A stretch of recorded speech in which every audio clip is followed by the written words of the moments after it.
Hey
folks, it's Nick Granville. So that was Virtual Capo.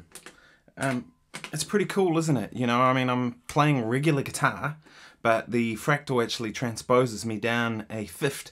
So I was playing in G, but really I was playing down a fifth from that, so I'm playing in C. It's an interesting concept. There's a little bit of latency, but it's quite a cool kind of approach to guitar, I reckon. Yeah, I've been using that a bit. I used it on a blues gig the other day, and then I used it last night on a sort of, we did it almost like a version of People Get Ready, but we improvised something on the funk gig. Which, by the way, thank you for everybody's comments that the gig last night was awesome. The band just was absolutely slamming. 2 drummers and Brother D on drums. He decided, well, I'm going to bring, there's a bass drum there, and he bought his own drum kit, so he had 2 bass drums. And then the other drummer was like, on the other drum kit, said, well, I've got a double kick pedal, so I'm going to bring my double kick pedal. So between them, I was just like, wow. And 2 snares each and all this kind of stuff in this tiny little room. But the band was slamming. So I'm going to post some footage too, so you'll get to see that very soon. Anyway, today what I thought I'd talk about is like just keeping it simple with your playing. And so like a simple way to practice chords. So you notice in the intro I did there, like all those chords were really just triads. You know, I mean, some of them, sure, I'm putting like, playing chords like this. I'm playing in G, but it would have transposed. I'm now back at regular pitch, so if you're playing along, you can get it. Right? That's what I played, but of course it sounded a fifth lower. So those are pretty simple triad chords, right? What happens when you hit a chord that you don't know, and it's like a new chord, and you go, gee, how am I going to learn this new chord? And it's a complex thing. Say take something like this B flat major 13 thing. All right, which is B flat, A, C, D, and G. Take a chord like that. It's pretty complex, it's kind of difficult to play and maybe to be accurate with. So I have this thing I call the leg slap test, so I hope you can see my leg here. But what I do is I play the chord, and then I slap my leg, alright? And then I play the chord, and then leg. And you're trying to get a rhythm, right? So I'm going 1, 2, 3, 4. 1, 2, 3, 4. The speed is not the goal. The goal is to be accurate. If you're practicing it wrong, you just have more wrong. You know the old saying, practice makes perfect? It doesn't. If you practice something wrong, you just have more wrong. So the thing you want to do is to make sure you're being accurate with it. So that chord, I won't play it until I know I've 100% got it right. Right? And then I'll the leg slap. So it's like 1, 2, 3, 4.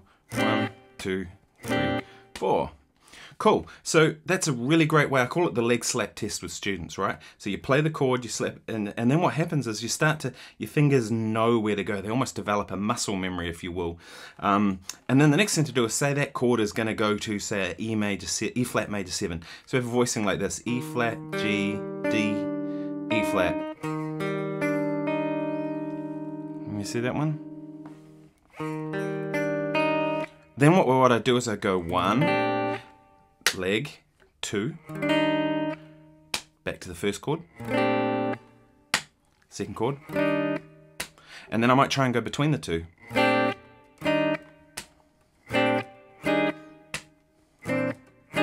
Ah, that was pretty bad. It's kind of hard to hold my guitar up like that, so holding it up, I'm kind of holding it here, but you get the idea. I should have grabbed my strap, I don't know why I didn't. But anyway, that's the leg slap test. It's a really great way to kind of practice your chords, and then what will happen is they'll become muscle memory, and you'll be able to just do them, and before you know it, you won't even think about it, and you'll just be going to those chords, and your fingers will know where to go, and they'll become like second nature. So give it a try. As I said, speed is not the goal, accuracy is the goal. To those that are new around here, thanks so much for subscribing and to checking out my stuff I do on YouTube. I really appreciate it. I post every day here. Yeah, it's going to be all guitar stuff, so talking about guitar, talking about music in general, my kind of philosophy on music and how I, managed to do this for a living, doing session work. I've got a lot of gigs coming up where I have to learn a lot of music at the moment, so I might talk about that actually. Just had a gig come in yesterday and they want me to play acoustic guitar and banjo, which is all good. I have a 6-string banjo, so it's kind of cheating banjo a little bit, but you get the idea. And they sent through the music yesterday and it was just screeds and screeds of paper. Luckily I can read, so but I'm going to have to do some prep because it looks largely like kind of almost light classical guitar, like pop classical guitar if you will. So I'm going to have to do some homework on that. Then I have a gig with the Lady Killers coming up, who are a 3-vocal group. They're going to send through some stuff. I got a gig next Friday with this guy from Los Angeles, Richard T. Berry goes by. He's on tour with Walter Trout at the moment. So he's obviously pretty heavy. We're doing an hour set, so I've got to learn an hour's worth of music. No rehearsal. Turn up, play the tunes. He's going to lead it. There's another guitar player who kind of organised the gig, and he's going to play rhythm guitar, so he'll know the bulk of the tunes. So really for me it's going to be playing fills and that kind of stuff. So I want to be prepared and ready and know that I'm doing that.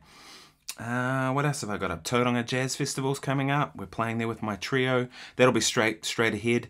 We'll be playing funk groove kind of stuff, and the preparation for that will be making sure that my chops are up, my ears are up, and my improvising is up, because that's an improvised gig.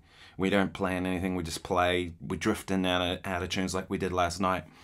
We were in E flat for some songs, so I started trying to find how I could play St. Thomas over there. We were in E flat minor, so obviously went to the relative major, played G flat major, and keys player heard it, and the next thing you know we're playing St. Thomas but in G flat instead of C. And that's just how we roll. We played Sweet Child of Mine last night. It was bloody funny.